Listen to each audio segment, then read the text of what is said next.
नमस्कार प्रिय दर्शकों, मैं यशराज तिवारी आप सभी का बहुत बहुत स्वागत करता हूं प्रोफेशनल एस्ट्रोलॉजी पर। जैसा कि आप सभी जानते हैं, आज रविवार का दिन है और आज मैं आप सभी के सम्मुख उपस्थित हुआ हूं आप लोगों की जन्म कुंडली का निःशुल्क अध्ययन करने के लिए। थंबनेल को देख करके आप समझ गए होंगे कि जो हमारा कार्यक्रम है आज का ये 58 नंबर का कार्यक्रम है। 391 जन्म कुंडली का अध्ययन हम आज तक कर चुके हैं और आज की जो पहली जन्म कुंडली होगी वो इस श्रृंखला की 392 नंबर की 392nd जन्म कुंडली होने जा रही है। वो नए दर्शक जो इस कार्यक्रम को आज पहली बार देख रहे हैं और यदि आप भी चाहते हैं कि आपकी जन्म कुंडली का अध्ययन मेरे द्वारा निःशुल्क कार्यक्रम में इसी प्रकार से किया जाए, तो आप अपनी डिटेल्स जैसे आप अपना नाम, अपने जन्म की तिथि, अपने जन्म का समय और आप अपने जन्म का स्थान, चारों ही चीज़ें किसी भी एक स्पेसिफिक प्रश्न के साथ में इसी वीडियो के कमेंट सेक्शन में दे दीजिए। हमारी कोशिश यही रहेगी कि जल्दी से जल्दी आपकी जन्म कुंडली का अध्ययन मेरे द्वारा इस निःशुल्क कार्यक्रम में किया जाए। डिटेल्स देने के बाद में 2.5 से 3 महीने का वक्त आपकी जन्म कुंडली का इस कार्यक्रम में चयन होने में लग जाता है। निःशुल्क कुंडली अध्ययन कराने के लिए इस वीडियो के कमेंट सेक्शन में ही डिटेल्स देनी होगी, ना कि व्हाट्सएप में। जो कि नंबर आपको नीचे दिख रहा है उस नंबर पर अगर आप संपर्क करते हैं कॉल या व्हाट्सएप के माध्यम से, तो वो सशुल्क कुंडली अध्ययन होगा, जिसके विस्तृत जो माध्यम है वो आपको वीडियो के अंत में बताए जाते हैं। तो निःशुल्क कराना चाहते हैं तो इस वीडियो में ही कमेंट करिए और सशुल्क कराना चाहते हैं तभी नीचे दिए गए नंबर पर कॉल या व्हाट्सएप के माध्यम से संपर्क करके आप कुंडली अध्ययन की जानकारी प्राप्त करें। अब हम बिना विलंब की शुरुआत करते हैं और आज की जो पहली जन्म कुंडली है ये पार्था नाम से है। तो पार्था जी आप तैयार रहिए, आपकी कुंडली में ले रहा हूँ। 7 मई 2000 स्त्री की जन्म कुंडली समझ में आ रही है। 7 मई 2000 टाइम दिया हुआ है 11:35 सुबह के। असम का बर्थ है, धुबरी।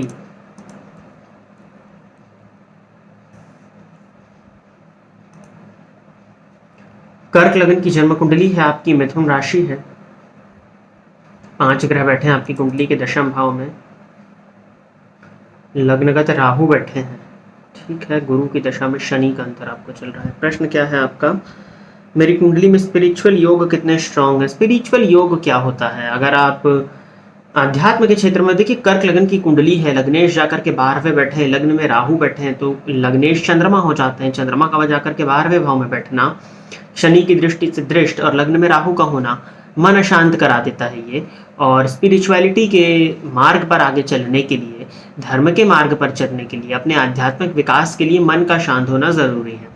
लेकिन ऐसा कहीं नहीं कहा गया कि जिसका चंद्रमा पीड़ित है वो आध्यात्मिक विकास अपना नहीं कर सकता या आध्यात्म की तरफ आगे नहीं बढ़ सकता। कर्क लग्न को आपने लेकर के जन्म लिया है। कर्क लग्न में मूलतः प्रेम होता है और आध्यात्म के मार्ग पर चलने के लिए सबसे ज्यादा जो आवश्यक है वो प्रेम ही है। तो प्रेम प्रकृति ने आपके अंदर भरा हुआ है। मिथुन राशि होने के चलते भी इसमें प्रेम होता है, परंतु वो प्रेम सामने एकदम से एकाएक नहीं आ पाता, तो प्रेम है। बाकी सूर्य उच्च राशि में बैठे हैं, नक्षत्र जरूर शुक्र का है, लेकिन फिर भी सूर्य का उच्च राशि में होना, गुरु का केंद्र में होना, आप स्पिरिचुअलिटी के मार्ग पर आगे बढ़ सकती हैं, कहीं कोई दिक्कत नहीं है। महादशा भी गुरु में शनि का अंदर चल रहा है, तभी आपको इस तरफ आपका ध्यान जा रहा है।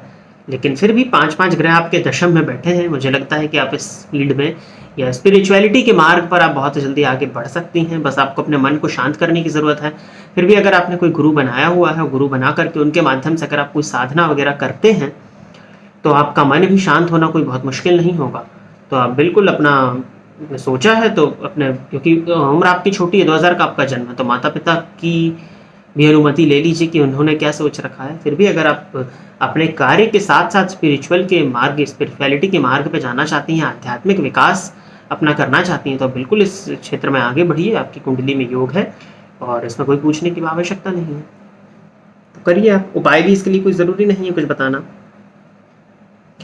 और अगली जन्म कुंडली दिव्या अरोड़ा की है। तो दिव्या अरोड़ा जी आप तैयार रहिए, आपकी कुंडली में ले रहा हूँ। 16 अक्टूबर 1993,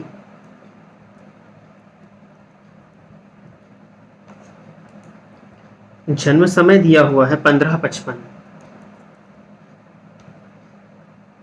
जन्म स्थान है चंडीगढ़।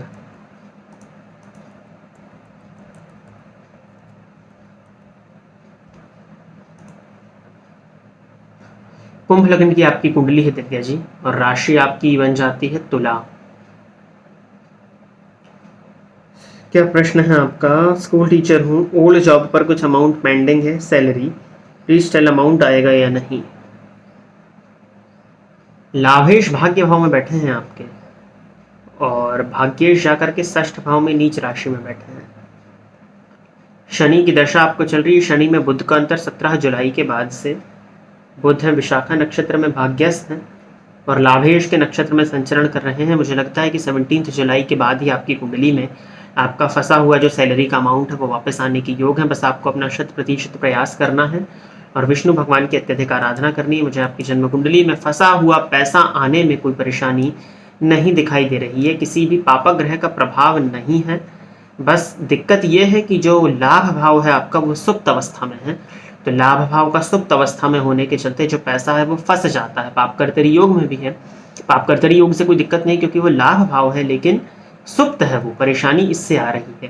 परंतु फिर भी शनि में बुध का अंतर आएगा, चौथे दसवें का ही संबंध है, लेकिन बुध जो है वो लाभेश के नक्षत्र में संचरण कर रहे हैं जो कि अपना प्रभाव देने में सक्षम है। तो 17 जुलाई के बाद में मुझे लगता है कि स्थितियां बनती हैं। अगर आप अपना एफर्ट्स करें, उस सैलरी को निकालने का प्रयास करें, जो भी मार्ग है उसको अगर चुनती हैं आप, तो है आपकी कुंडली में योग। पैसा फंसा हुआ जो है वो आप उसको निकाल सकते हो। विष्णु भगवान की आराधना बताई मैंने आपको, वही करिए। और अगली जन्म कुंडली नैन्सी अग्रवाल की है, तो नैन्सी जी आप तैयार रहिए, आपकी कुंडली में ले रहा हूँ। 9 मई 1992 जन्म का समय बताया हुआ है आपने 7:38 AM और रामनगर उत्तराखंड।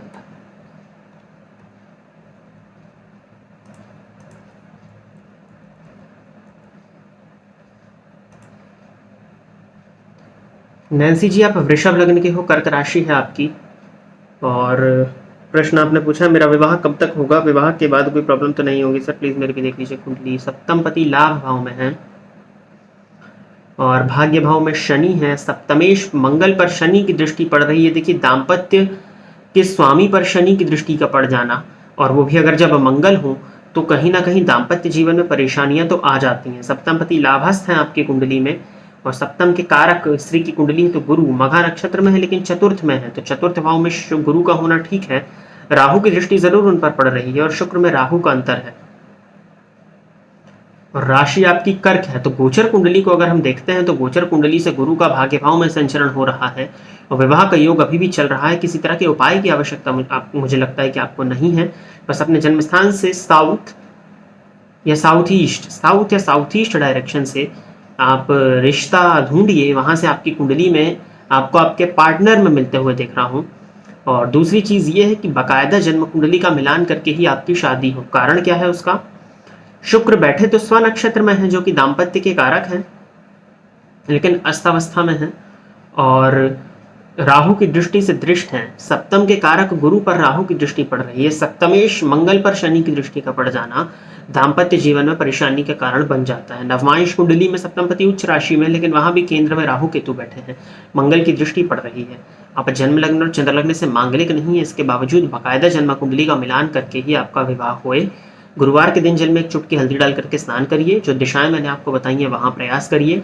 देरी होती है चलेगा, लेकिन कुंडली मिला करके ही आपकी शादी होनी चाहिए अगर आप अच्छा वैवाहिक जीवन चाहती हैं तो। नहीं तो वैवाहिक जीवन में दिक्कतें आपकी कुंडली दिखा रही है।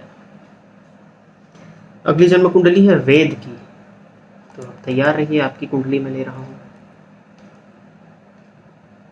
1 दिसंबर 2001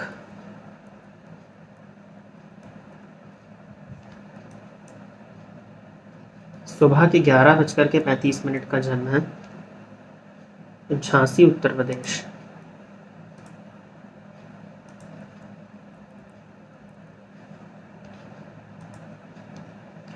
मकर लग्न है और वृषभ राशि है। मेरी कुंडली में गवर्नमेंट जॉब एंड पैसा कैसा होगी? गवर्नमेंट जॉब के योग तो हैं आपकी कुंडली में। लग्नपति पंचम भाव में है, लाभ भाव में सूर्य बैठे हैं, वृश्चिक राशि में है और वर्गोत्तमी है। दशमपति लाभ भाव में बैठे हैं, लग्नेश के नक्षत्र में है, और सरकारी नौकरी का योग तो है आपकी कुंडली में। राहु की दशा आपको चलती है, राहु कंपटीशन भाव में बैठे हैं, और राहु में केतु का अंतर तो बीतने दीजिए। राहु में शुक्र का अंतर, 2001 का आपका जन्म है, तो 2001 के हिसाब से अगर देखते हैं तो 21 साल के आप 20 के हुए होंगे अभी। आप तैयारी करिए अपनी, 2023 में ही आपकी कुंडली में सरकारी नौकरी का अच्छा योग मैं देख पा रहा हूँ। प्रयास करने की आवश्यकता है। पंचम भाव में शनि और चंद्रमा की युति है, विषयोग बना हुआ है, मानसिक अशांति आपको रहती होगी। सूर्य पर शनि की दृष्टि का पड़ जाना, परेशानियां भी बता रहा हूँ कुछ, जो कि कुछ कुछ मार्क्स से आपको छोड़ेगा। एग्जामिनेशन में हॉल में जाने के बाद नर्वसनेस चंद्रमा के चलते हो जाएगी, और अच्छा परफॉर्म करने के बाद भी 1-2 नंबर से चूक जाना, या फिर अगर मान लीजिए प्री मेंस और इंटरव्यू का फेज है, अगर हम 3 पार्ट में किसी के एग्जामिनेशन के फेज को देखते हैं, तो जो लास्ट फेज होगा वहां पर जाकर के आप पीछे आ जाएंगे, जहां पर सूर्य पर शनि की दृष्टि अपना काम करेगी। शनि 17 अंश पर है और सूर्य बैठे हुए हैं जाकर के 15 अंश पर। चंद्रमा और शनि रोहिणी नक्षत्र में दोनों बैठे हैं।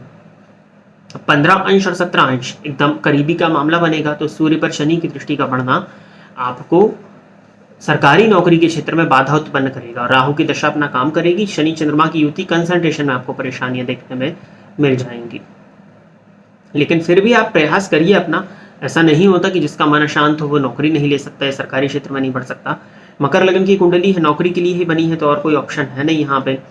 सूर्य बैठे हैं जाकर के लाभ भाव में और दशमपति के साथ में है, तो मुझे लगता है कि आपको प्रयास करना चाहिए। शुक्र मृत अवस्था में जरूर है, तो स्त्रियों का सम्मान किया करिए, गाय को हरा चारा दिया करिए, ये आपके लिए उचित है। सूर्य आराधना तो आप करते ही होंगे, आदित्य हृदय स्तोत्र का पाठ करिए, ताकि सूर्य पर जो शनि की दृष्टि पड़ रही है तो हम सूर्य को थोड़ा और बल दे सकें। अपना प्रयास जारी रखिए, आपकी कुंडली में योग है, आप ले सकते हैं। रही बात पैसे की, तो धनपति पंचम भाव में बैठे हैं। आपका ज्ञान, आप अपने ज्ञान का विकास कितना करते हैं, आपके ज्ञान पर आपका धन निर्भर करता है। हालांकि लाभपति जो बैठे हैं वो धन भाव में है, तो महाधनी योग है इस कुंडली में, लेकिन फिर भी ज्ञान पर आपके निर्भर करेगा। अपने पेट का ध्यान रखिएगा, अगर पेट में परेशानी है तो खान पान पर कंट्रोल रखें। इस कुंडली में स्वास्थ्य में परेशानी, पेट जन्य रोग, मुंह में छाले इत्यादि हो जाने की शिकायतें दिखाई देती हैं, तो उसका ध्यान रखें। शमशेर सिंह की अगली जन्म कुंडली है, तो आप तैयार रहिए शमशेर जी। 16 अक्टूबर 1991, 13:20, पठानकोट पंजाब।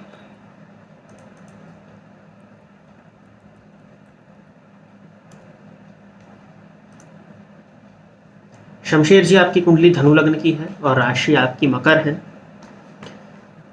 जॉब कब लगेगी, लाइफ में स्टेबिलिटी कब तक आएगी? राहु की दशा आपको चल रही है और धनु लग्न की कुंडली, राहु में शुक्र का अंतर आएगा। शुक्र नवम पंचम योग में बैठे हैं, राहु और शुक्र भाग्य भाव में है।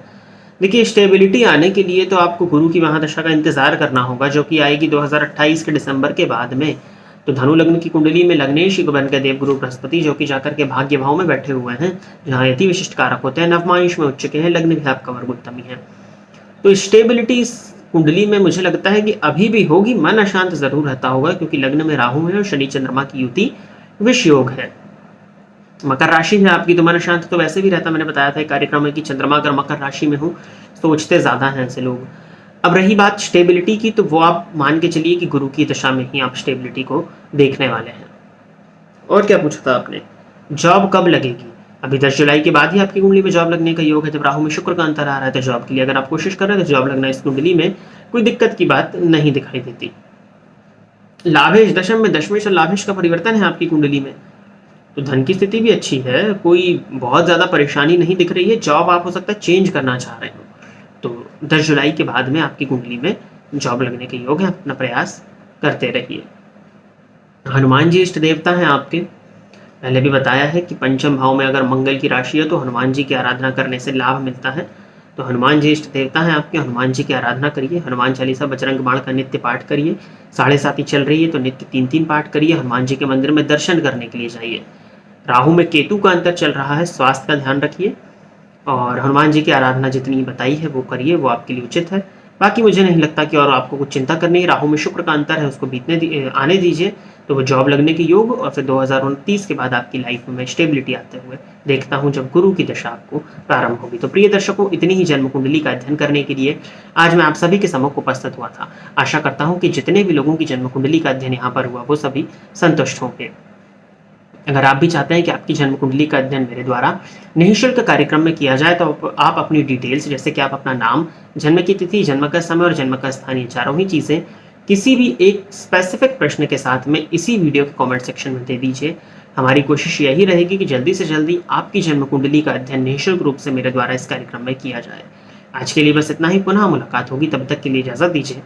नमस्कार। फोन पर बात करके कुंडली दिखाने के लिए एवं ज्योतिष से संबंधित अन्य सर्विसेज के लिए आप स्क्रीन पर दिए गए नंबर पर कॉल या व्हाट्सएप करके पर्सनल अपॉइंटमेंट ले सकते हैं।